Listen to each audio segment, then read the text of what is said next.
बिस्मिल्लाहिर्रहमानिर्रहीम। मैं हूं बिलाल डार और आपकी खिदमत में हाज़िर हूं। बलूचिस्तान की सियासत को ही डिस्कस करेंगे और आज बलूचिस्तान की सियासत में डिस्कस करेंगे कि बलूचिस्तान अवामी पार्टी यानी जिसे बाप पार्टी आप कहा जाता है, उसके इंतख़ाबात अभी तक नहीं हो सके और उसका नतीजा या उसके नुकसान क्या हुए हैं और आइंदा बाप पार्टी के सदारत के उम्मीदवार कौन कौन हैं।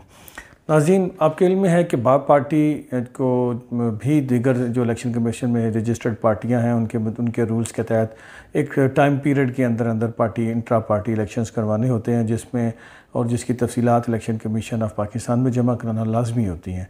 तो बाप पार्टी को भी दीगर पार्टियों की तरह ये इलेक्शन करवाने थे जो उन्होंने वक्त पे नहीं करवाए। फिर इलेक्शन कमीशन की तरफ से उन्हें मुतअद्दिद मरतबा वार्निंग्स दी गई, लेकिन उसके बावजूद ये इलेक्शन नहीं करवाए गए। फिर ये बार बार इलेक्शन में ताख़ीर की वजह से इनको नुकसानात हो रहे थे, तो फिर इन्होंने बाप पार्टी ने इलेक्शन कमीशन से मुतअद्दिद मरतबा इस्तदा की कि हमें ज़रा और वक्त दे दिया जाए, हम इलेक्शन करवा लें, लेकिन वो इलेक्शन नहीं करा सके, जिसका नतीजा ये निकला कि 29 मई को जो बलूचिस्तान में बल्दियाती इंतख़ाबात होने जा रहे हैं, इसमें इलेक्शन कमीशन की जानिब से बाप पार्टी के ऊपर ये पाबंदी आयद कर दी गई कि वो अब किसी भी हलके में किसी भी बल्दियाती सूबाई कौमी असम्बली किसी भी उम्मीदवार को अपनी पार्टी का टिकट जारी नहीं कर सकती और ना ही इलेक्शन कमीशन बाप पार्टी को अब कोई पार्टी टिकट या निशान जारी करेगा।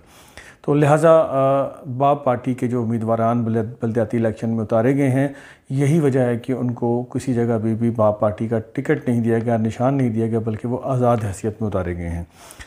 इसका नुकसान बहुत ज़्यादा हो रहा है, तो इसलिए पार्टी के जो बड़े लोग थे उन्होंने सब ने मिल के जाम कमाल और कद्दूस पजिंजो जो दोनों आपस में टकरा रहे हैं और धड़ाबंदियाँ हैं, जिसकी वजह से पार्टी इलेक्शन नहीं हो पा रहे। ना जाम कमाल साहब पार्टी इलेक्शन कराने दे रहे हैं और ना ही कद्दूस पजिंजो साहब पार्टी इलेक्शन कराने दे रहे हैं, जिसकी वजह से ये इलेक्शन ताख़ीर का शिकार हो रहे हैं। और अब जो दीगर बाप पार्टी के लोग हैं उन्होंने इस चीज़ को शिद्दत से महसूस करते हुए अब दोनों रहनुमाओं से यानी जाम कमाल से और कद्दूस पजिंजो से बातचीत की है और उन्हें इस बात पर आमादा किया है कि अगले चंद रोज़ के अंदर इन दोनों शख्सियात को पार्टी के दीगर अहदेदारान मेंबरान के साथ मिलकर एक कोयटा के अंदर एक बैठक की जाएगी और उस बैठक के अंदर ये फ़ैसला किया जाएगा कि कब मुत्तफ़िक़ा तौर पर पार्टी के इलेक्शन करवाए जाएँ, ताकि ये पार्टी ख़त्म ना हो जाए और इसके नुकसानात हमें आगे ना उठाने पड़ें। तो लिहाजा बहुत जल्द ये मीटिंग होने जा रही है। अब आपको बता देता हूँ कि उम्मीदवार कौन कौन है और किसकी पोजीशन क्या है। इससे पहले कि मैं आपको बताऊँ, प्लीज़ फिर रिक्वेस्ट करूँगा कि यूट्यूब पे मेरे चैनल पाकिस्तान वाला टीवी को फौरी सब्सक्राइब करें और अभी के अभी करें। तो जी नाज़रीन, यकीनन वही उम्मीदवार दो बड़े हैं, एक जाम कमाल साहब और एक कद्दूस पजिंजो साहब, लेकिन एक और बड़े उम्मीदवार भी सामने आ गए हैं। उनका नाम है जान जमाली साहब, जिनका बलूचिस्तान की सियासत में एक बड़ा नाम है, किरदार है।